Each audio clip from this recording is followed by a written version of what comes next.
एक युवा नौजवान लड़का था, लेकिन बेरोजगार था। नौकरी के लिए काफ़ी मशक्क़त कर रहा था।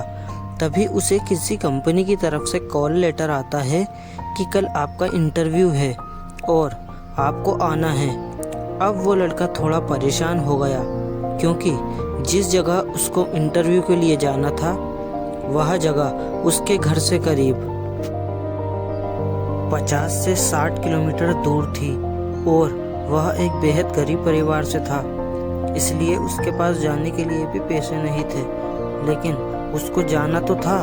नौकरी उसके लिए बेहद ज़रूरी थी। जैसे तैसे उसने 50 रुपयों का बंदोबस्त किया और घर से निकल पड़ा और वह चौराहे तक पहुंच गया। बेहद निराश हुआ, क्योंकि टिकट के पैसे उसके पास नहीं थे जितने होने चाहिए थे। तभी उसको पास में एक मंदिर दिखाई देता है और वह उस दिशा में चला जाता है। तभी वहाँ उसकी नज़र एक भिखारी पर पड़ती है, लेकिन वह उसको नज़रअंदाज कर देता है। मगर भिखारी उसको परेशान देखकर पूछ ही लेता है कि आपको शायद कोई परेशानी है, मैं आपकी क्या मदद कर सकता हूँ। लेकिन वह उसको कुछ नहीं बताता। सोचता है कि ये भिखारी खुद मांग कर खा रहा है, ये मेरी क्या मदद कर पाएगा। लेकिन भिखारी बुजुर्ग था, तो उसके पास 2 या 3 बार पूछने पर लड़का मजबूर हो गया ये बताने के लिए कि उसको क्या समस्या है।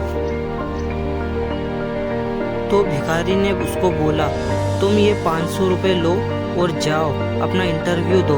वैसे भी मैं सिर्फ दवाई के लिए पैसे इकट्ठे करता हूँ और जो बचते हैं उसको दान पेटी में डाल देता हूँ, इसलिए मेरे ये पैसे ज़्यादा काम के नहीं हैं। शायद तुम्हारी कोई मदद हो सके तो मुझे भी खुशी मिलेगी। अब वो वहाँ से निकल गया और इंटरव्यू में सिलेक्ट होकर जब वो वापस भिखारी से मिलने या उसके पैसे लौटाने के लिए आया